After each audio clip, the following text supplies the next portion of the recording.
बिस्मिल्लाहिर्रहमानिर्रहीम। अस्सलाम वालेकुम। प्रोग्राम हेल्थ 21 के साथ मैं हूं आपका मेज़बान सैयद ताहा। नाज़रीन, ये प्रोग्राम डॉक्टर ईसा लैब के ताउन से पेश किया जा रहा है और आज के प्रोग्राम में हम बात करेंगे हेपेटाइटिस के हवाले से कि हेपेटाइटिस क्या होता है, उसकी वजूहात क्या होती हैं, उसकी अलामात क्या होती हैं। ऐसी तमाम टॉपिक पर बात करने के लिए हमारे साथ स्टूडियोज़ में मौजूद हैं डॉक्टर फबीहा वोहरा। इनकी जो स्पेशलिटी है ये डील करती हैं लिवर डिजीज़ को और इसके अलावा ये मेडिकल ऑफिसर हैं TLF फाउंडेशन में। बहुत शुक्रिया डॉक्टर साहब वक्त देने के लिए। सबसे पहले मैं आपसे ये पूछना चाहूँगा कि हेपेटाइटिस क्या होता है? हेपेटाइटिस बेसिकली हम जिगर की सूजिश को बोलते हैं उर्दू में। किसी भी एक्सटर्नल फैक्टर्स की वजह से, जैसे कि वायरसेस, बैक्टीरिया या किसी भी किस्म की ऐसी अद्वियात जिनके इस्तेमाल से जिगर को नुकसान पहुंचता हो, उन सब की वजह से सबसे पहला अमल जो होता है वो जिगर में सूजिश का होता है। जिगर पे इफ़ेक्ट पड़ता है जिसकी वजह से जिगर में इन्फ्लेमेशन हो जाती है, इसको हम हेपेटाइटिस कहते हैं। अच्छा डॉक्टर साहब, भाई ये बताइएगा कि इसकी कितनी इकसाम होती हैं अगर हम देखे जाएँ, और ये भी बताइएगा कि इसकी जो आम जिसको हम कहते हैं कि कॉमन जो इसकी इकसाम है वो कौन सी हैं?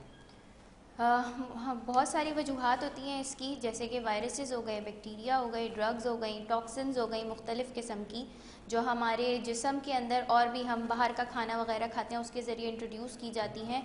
कॉजेज़ में हमारे टाइप्स के अंदर हमारे पास वायरल बैक्टीरिया जिसको हम बोलते हैं, वायरल हेपेटाइटिस जिसको बोलते हैं, वो बहुत कॉमन है। उसके अंदर उसकी फ़र्दर 5 टाइप्स होती हैं, hepatitis A, B, C, D और E, जिसके अंदर हमारे पास पाकिस्तान में सबसे कॉमन B और C है। ठीक है डॉक्टर साहब, अब ये बताइएगा कि अगर हम बात करें कि डिफरेंसेस की तो किस मरीज़ को ये पता चलेगा कि यार उसको B है और किसको C है, इसमें डिफरेंसेस क्या होते हैं?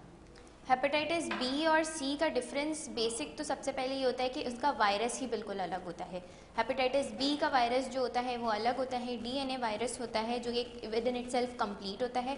हेपेटाइटिस C का वायरस अलग होता है, RNA वायरस होता है, थोड़ा सा B के मुकाबले में अनस्टेबल होता है। हाउएवर दोनों में डिफरेंसेस केमिकली यानी फॉर्मुलेशन के तौर पे भी बहुत अलग होती हैं और इसके अलावा ट्रीटमेंट के हिसाब से भी बहुत अलग होती हैं। अगर हम ट्रीटमेंट के हिसाब से बात करें तो हेपेटाइटिस B और C में हम जब डिफरेंस करते हैं तो सबसे पहले B की बात करेंगे। B के अंदर ये होता है कि वायरस जो है वो अगर एक बार बॉडी में इंट्रोड्यूस हो जाए, अक्यूट कंडीशन से निकल के क्रॉनिक में चला जाए, तो उसको फिर जिस्म से पूरी तरह निकालना नामुमकिन हो जाता है। अब तक अनफॉर्चुनेटली हमारे पास कोई ऐसी मेडिकेशन नहीं बनी जो हेपेटाइटिस B वायरस को पूरी तरह से जिस्म से निकाल सके। जो मेडिकेशंस हमारे पास अवेलेबल होती हैं उससे हम सिर्फ़ और सिर्फ इतना कर सकते हैं कि वायरस को दबा के रखें और उसको मज़ीद बढ़ने से रोक सकें।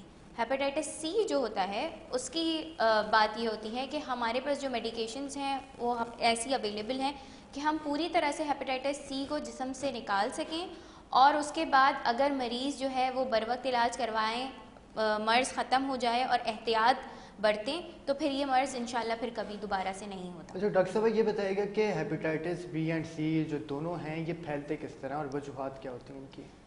सबसे कॉमन हमारे यहाँ फैलने के तरीके ये होते हैं खून के ज़रिए। किसी ख़ास तौर पे उन लोगों को जिनको पूरी ज़िंदगी बार बार खून लगाना पड़ता है, जैसे कि थैलेसीमिया के मरीज़ हो गए, हीमोफीलिया के मरीज़ हो गए, इवन डायलिसिस के जो पेशेंट्स होते हैं उनमें बहुत कॉमन है, क्योंकि ये सारी ऐसी जगह होती हैं जहाँ पे खून जो है वो ज़्यादा इस्तेमाल होता है। डायलिसिस के अंदर खून की सफाई होती है और वो जो मशीन होती है वो हर पेशेंट के ब्लड से एक्सपोज होती है।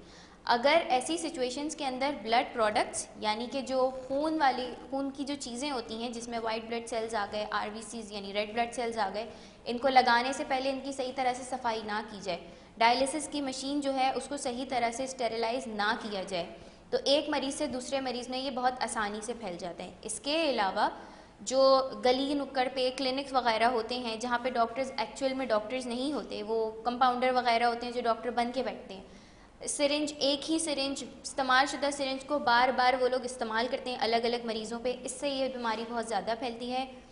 हमारे यहाँ एक और बहुत कॉमन तरीका है कि नाई के पास जाते हैं, ब्लेड साफ़ सुथरा इस्तेमाल ना किया जाए, इस तरह साफ़ सुथरा इस्तेमाल ना किया जाए, उससे ये बीमारी फैलती है।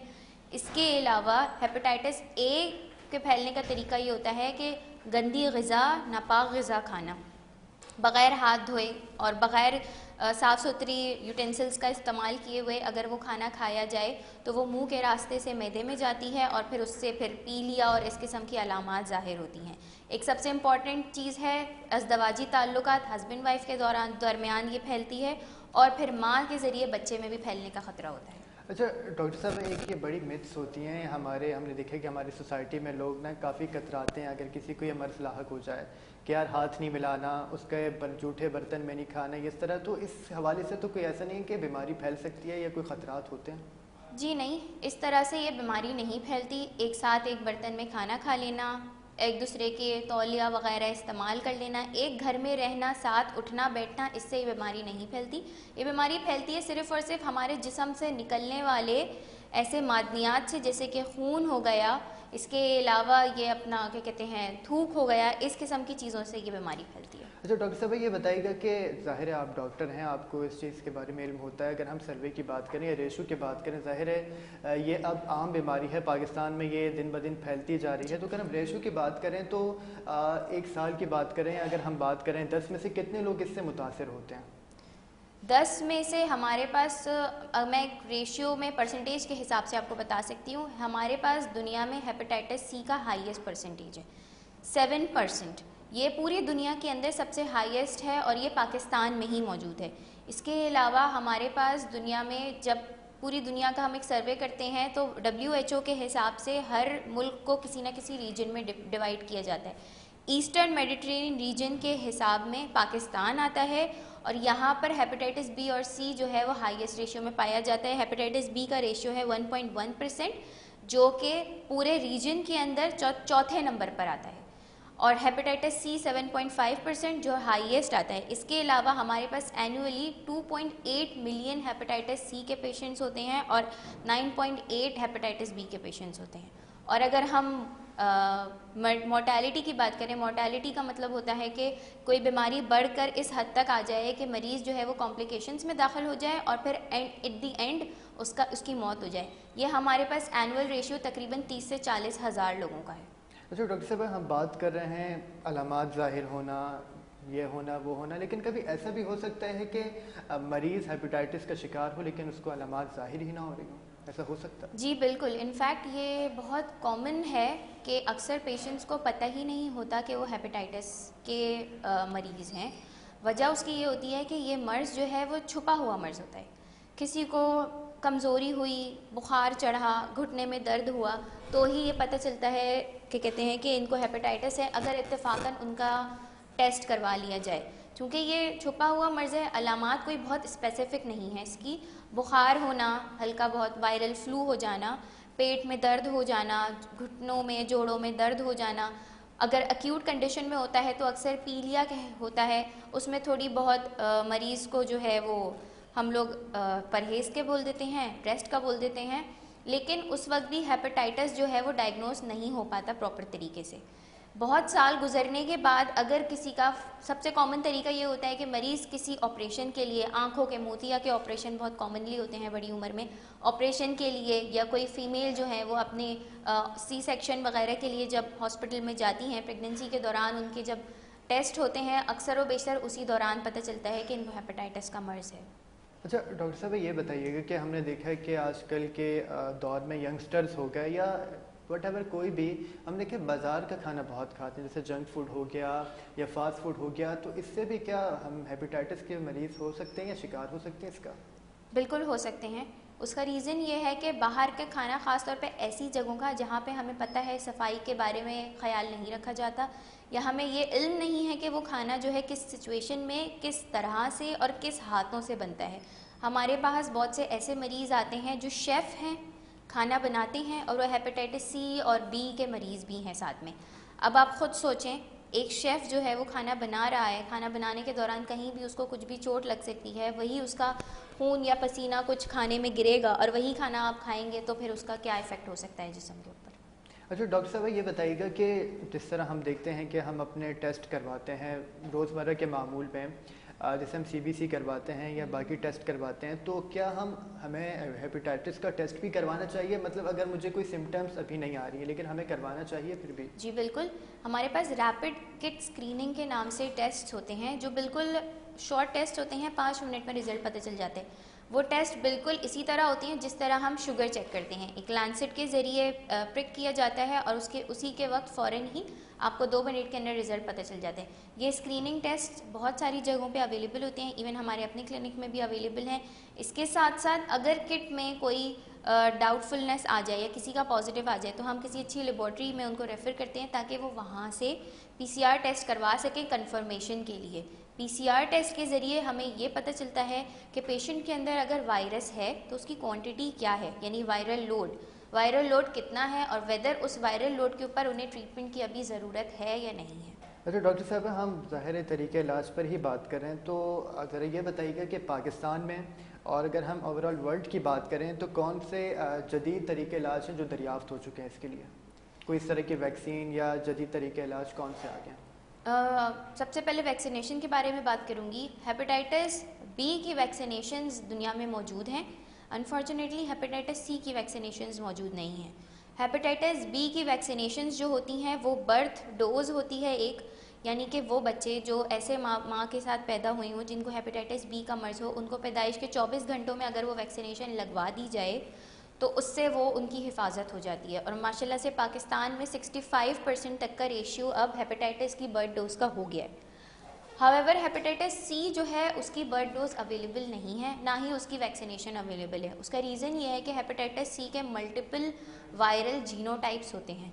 जीनोटाइप्स का मतलब ये है कि वायरस की जेनेटिक कंपोजिशन के हिसाब से उसकी किस्में कितनी होती हैं और उन हर जीनोटाइप्स के अंदर उसकी 40 से ज़्यादा ऊपर मज़ीद सब टाइप्स हैं। यानी कि कोई ऐसी एक वैक्सीनेशन बनाना जो उन सारी टाइप्स को कवर करती हो, ये बहुत ज़्यादा मुश्किल है और मुमकिन नहीं हो सका है अभी तक। हेपेटाइटिस बी की वैक्सीनेशन अवेलेबल है। पैदाइश के बाद अगर पैदाइश पे लग जाए तो 12 साल तक उसकी हिफाजत करते हैं और उसके बाद फिर 12 साल की उम्र के बाद हेपेटाइटिस बी की बूस्टर वैक्सीनेशंस लगवा सकते हैं। वैक्सीनेशंस का तरीका अमल ये होता है कि 3 डोजेज़ होती हैं जो कि हमारे पास 0, 1 और 6 मंथ्स तक लगती हैं। एक वैक्सीनेशन की डोज लगेगी, 1 महीने बाद दूसरी लगेगी और 3 महीने बाद तीसरी, 6 महीने बाद तीसरी लगेगी। और इस 6 महीने के कोर्स से आपकी एटलीस्ट 10 ईयर्स की कवरेज हो जाती है, यानी इन 10 साल के अंदर हेपेटाइटिस बी आपको कोई नुकसान नहीं पहुंचा सकता अगर वायरस दोबारा इंट्रोड्यूस किया जाए तो। अच्छा डॉक्टर साहब, ये बताइएगा कि इसकी जो अभी वैक्सीन की अगर हम बात कर ही रहे हैं तो ये बताइएगा कि इसकी वैक्सीन हमें कितने अरसे के वक्फे से लगवानी चाहिए, हमें ज़िंदगी में एक ही दफ़ा लगवानी चाहिए, इसके बारे में आपका क्या ख्याल है? अगर बर्थ पे आपने हेपेटाइटिस बी की वैक्सीनेशन अपने बच्चे को लगवाई है तो 10 साल या 12 साल की उम्र के बाद उसको ज़रूर दोबारा से डोज रिपीट करवाएं और ये वैक्सीनेशन आप हर 10 से 15 साल बाद रिपीट करवा सकते हैं। 50 से 60 साल से कम उम्र लोगों के अंदर तक ये वैक्सीनेशन रिपीट हो सकती है। उससे बड़ी उम्र में WHO की तरफ से रिकमेंडेड नहीं है वैक्सीनेशन की रिपीट करना। ठीक है डॉक्टर साहब, ये बताइएगा कि अगर हम बात करें तो कौन से इदारे पाकिस्तान में हैं जो इस पर काम कर रहे हैं और अंडर गवर्नमेंट हैं और प्राइवेट हैं, कौन से इदारे हैं? पाकिस्तान में माशाल्लाह से काफ़ी ज़्यादा इस पर काम हो रहा है। हाल ही में 2024 जुलाई में प्राइम मिनिस्टर ने हेपेटाइटिस सी का प्रोग्राम लॉन्च किया है और काफ़ी ज़्यादा फंडिंग की है उनकी 64 पॉइंट समथिंग बिलियन की, और बहुत अच्छा उनका इनिशिएटिव है। और उसका रीज़न ये है कि जाहिर सी बात है हमारे मुल्क में इसका प्रेवेलेंस दिन ब दिन बढ़ता जा रहा है। रेशियोज़ मैंने आपको बताया, ये बहुत हाई बर्डन डिजीज़ है। इसकी वजह से हमारा मुल्क जो वैसे ही लो रिसोर्स इनकम है वो मज़ीद ऐसी बीमारियों से बर्डनाइज हो जाता है क्योंकि हमारे यहाँ इलाज मुआवजा वैसे ही बहुत महंगा हो गया है। दवाइयों की बनने की कॉस्ट भी बहुत ज़्यादा होती है। साथ साथ ये कि गवर्नमेंट की इस स्कीम की वजह से अच्छा खासा लोगों को कवरेज हो जाएगा, स्क्रीनिंग हो जाएगी, उनकी जो क्या कहते हैं हेपेटाइटिस वाले पेशेंट्स होंगे उनको वैक्सीनेशंस मिल जाएंगी। उसका सेकंड फेज़ 2027 से 2020 तक का चलेगा। इसके अलावा अगर मैं प्राइवेटली बात करूं तो इंडस हेल्थ नेटवर्क जो है उन लोगों का फिरदौस लिवर सेंटर है जो डेडिकेटेड है लिवर डिजीज़ के ऊपर। साथ साथ आगा खान वालों के आउटरीच सेंटर्स हैं जो मुख्तलिफ दूर के इलाकों में वो लोग अपने कैंप्स लगाते हैं, जिससे मुराद मेमन गोट हो गया। यहाँ पर उनके बहुत सारे पेशेंट्स हैं जो हमारे पास आते भी हैं, वो हमें भेजते भी हैं। इसके अलावा दी हेल्थ फाउंडेशन के नाम से है एक हमारा अपना द लिवर फाउंडेशन है जो ईसा लेबॉर्ट्री के साथ कोलैबोरेशन में हम लोग काम करते हैं। ऐसे मरीज़ों का जो हेपेटाइटिस के हों उनको हम क्या कहते हैं मुफ्त ट्रीटमेंट देते हैं, उनका इलाज करते हैं, उनकी बाकायदा उनके टेस्ट करवाए जाते हैं और इस बात को इंश्योर कराया जाता है कि ये मरीज़ जो हैं बाकायदगी से अपनी दवा लें माहाना और इस मर्ज़ से निजात पाएँ। तो डॉक्टर साहब हम तरीक़े इलाज की बात कर रहे हैं, हमने वैक्सीनेशन की बात की, हमने ये बात भी की कि कौन से इदारे हैं जो पाकिस्तान में इस पर काम कर रहे हैं। आपसे अगर आपके पास कोई ऐसा मरीज़ आता है और अपनी चीज़ें डिस्कस करता है तो आप उसको क्या डाइट प्लान होता है जो रिकमेंड करते हैं कि जिसको ये मर्ज़ लाहक नहीं है उसको क्या करते हैं और जिसके मर्ज़ लाहक हो गया है उसको क्या डाइट प्लान आप रिकमेंड करते हैं? देखिए ये मरीज़ की हालत जो है उस पर डिपेंड करता है क्योंकि हेपेटाइटिस एक बहुत वास्ट डिजीज़ है। पेशेंट शुरू में किस तरह प्रेजेंट करता है और एंड तक उसका क्या हालत होती है ये बहुत डिफ़र करती है। अगर पेशेंट हमारे पास शुरू में प्रेजेंट कर रहा है, कोई बहुत स्पेसिफिक कंप्लेंट्स नहीं है, उसकी कोई कॉम्प्लिकेशन हमें नहीं नज़र आ रही, किसी लैब टेस्ट के ऊपर भी नहीं नज़र आ रही, सिंपल सा उसको बुखार है, जोड़ों में दर्द है, तो ज़्यादा कोई ख़ास परहेज़ की उन्हें ज़रूरत नहीं पड़ती। सिंपल सा अपनी डाइट के अंदर सब्जियों का इस्तेमाल थोड़ा ज़्यादा कर दें, फ्रूट्स जो हैं ख़ासतौर पर सिट्रस फ्रूट्स और ग्रीन वेजिटेबल्स का इस्तेमाल ज़्यादा करें। इससे ये जिगर के लिए वैसे भी ये वाली जो सब्जियां और फल होती हैं ये बहुत बेनिफिशियल होती हैं। अलबत्ता अगर पेशेंट जो है वो बीमारी की तरफ बढ़ गया है, कोई कॉम्प्लिकेशंस आ गई हैं जैसे कि खून की उल्टी होना, पखाने में खून का आना, पेट में पानी भर जाना, पैरों में, हाथों में, चेहरे पे सूजन आ जाना या दिमाग का नफसियाती तौर पे जो है वो असर होना शुरू हो जाए, ऐसे मरीज़ों के अंदर फिर हम उनको सख्त परहेज़ का बोलते हैं जिसमें नमक से परहेज़ होता है सबसे पहले। साथ में हम उनको गोश्त का इस्तेमाल मना करते हैं, हर वो चीज़, तेल, बहुत ज़्यादा तली हुई चीज़, बहुत ज़्यादा मिर्चों का इस्तेमाल, इन सब से हम मना करते हैं। वो लोग जिनको ये मर्ज़ लाहक नहीं होता उनको ख़ास तौर पे ये रेकमेंड किया जाता है कि बाहर की ग़िज़ा से थोड़ा परहेज़ करें, कोशिश करें जिस हद तक मुमकिन हो अगर आप खाना खा रहे हैं बाहर का तो उसको किसी अच्छी जगह से खाएं जहाँ पे सफाई का ख्याल रखा जाता है। पानी की सूरत हाल हमारे मुल्क में बहुत अच्छी नहीं है, इवन दो पीने का पानी भी साफ़ सुथरा नहीं होता। तो अगर आपके घर में पानी पीने का आता है, चाहे वो फ़िल्टर से ही क्यों ना हो, उसको बॉयल करके पिएँ ताकि उसमें हर किस्म के जरासीम जो है वो मर जाए। ठीक है डॉक्टर साहब, प्रोग्राम के लास्ट में आप देखने वालों को क्या मैसेज देना चाहेंगे? मैं बस यही मैसेज देना चाहूँगी कि अपने आप को इस बीमारी के हवाले से अवेयर करें बहुत ज़्यादा, जिस हद तक मुमकिन हो सके। अगर ये बीमारी आपको नहीं भी है, आपके घर वालों को है, तो उनकी खातिर ही सही डॉक्टर को ज़रूर विज़िट करें, उनसे इस बारे में सलाह मशवरा लें, उनसे जानिए, आपको ज़रूर पता चलेगा। इसके अलावा हमारे पास माशाल्लाह इंटरनेट पे हर किस्म की अवेलेबल होती है इंफॉर्मेशन, आप उससे भी ज़रूर इंफॉर्मेशन ले सकते हैं, लेकिन इंटरनेट की हर बात पर अमल मत करें। कोई भी आपको इन्फॉर्मेशन हासिल हो उसको आप ज़रूर डॉक्टर से डिस्कस करके उनसे क्या कहते हैं इसके बारे में सूरत हाल मालूम कर सकते हैं। ठीक है, बहुत शुक्रिया डॉक्टर साहिबा। हमारे साथ डॉक्टर फबीहा वोहरा साहिबा मौजूद थी स्टूडियोज़ में और हम बात कर रहे थे कि हेपेटाइटिस बी और सी के हवाले से कि हेपेटाइटिस बी और सी क्या है, इसकी वजूहात क्या हैं, इसकी अलामात क्या हैं और जिस मरीज़ को लाहक हो जाए तो फिर उसके बाद उसका तरीक़ा इलाज क्या है। प्रोग्राम हेल्थ 21 से अपने मेज़बान से ये ताहु दीजिए इजाज़त। अल्लाह हाफ़िज़।